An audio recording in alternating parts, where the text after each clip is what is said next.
গত ২ বছর ধরে চেষ্টা করার পর এবছর অবশেষে টিকিট পেয়েছিলাম সিএসকে কেকেআর ম্যাচ দেখতে যাওয়ার জন্য।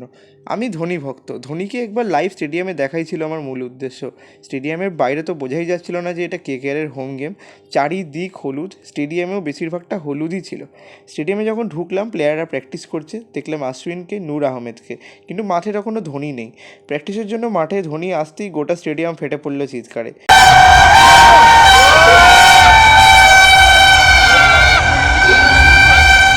সত্যি এই মানুষটার ক্রেজটাই আলাদা। এতদিন টিভিতে দেখতাম, সেদিন সামনে থেকে এক্সপিরিয়েন্স করলাম। কেকেআর টসে জিতে ব্যাটিং নিল। সেকেন্ড ওভারেই গুরবাজ আউট হয়ে গেলেও রাহানে আর নারিন টানছিল কেকেআরকে। তবে পাওয়ার প্লের পর কেকেআরের রানের গতি অনেকটাই কমিয়েছিল সিএসকে। শেষ পর্যন্ত কেকেআর তুলল 20 ওভারে 179। একটা সময় সহজেই 200 হয়ে যাবে মনে হলো, ভালো কামব্যাক করেছিল সিএসকে।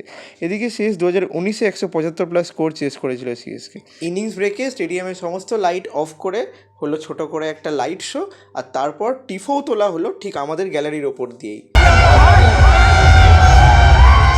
সিএসকের ব্যাটিংয়ে প্রথম ওভারে সেকেন্ড বলেই আউট মাত্রে, পরের ওভারেই আউট কনওয়ে। এদিকে উর্ভিল প্যাটেল 11 বলে 31 রানের ঝোড়ো ইনিংস খেলে রান রেটটা বজায় রাখলেও উইকেট পড়ছিল প্রতি ওভারে, আর পাওয়ার প্লের মধ্যেই হাফ টিম প্যাভিলিয়নে। এমন সময় হাল ধরল ব্রেভিস আর দুবে। প্রথমে ধরে খেলার পর বৈভব অরোরার ওভারে 6 বলে 6টাই বাউন্ডারি মারেন Brevis. Momentum back to CSK, কিন্তু পরক্ষণেই ব্রেভিস আউট, আর ঠিক তখনই সেই মোমেন্ট যার জন্য খেলা দেখতে আসা MSD coming to the ground.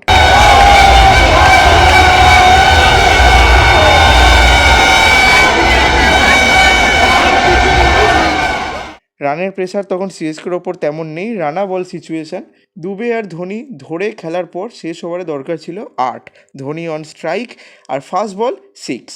আর তখন স্টেডিয়ামটা ঠিক এই রকম ছিল।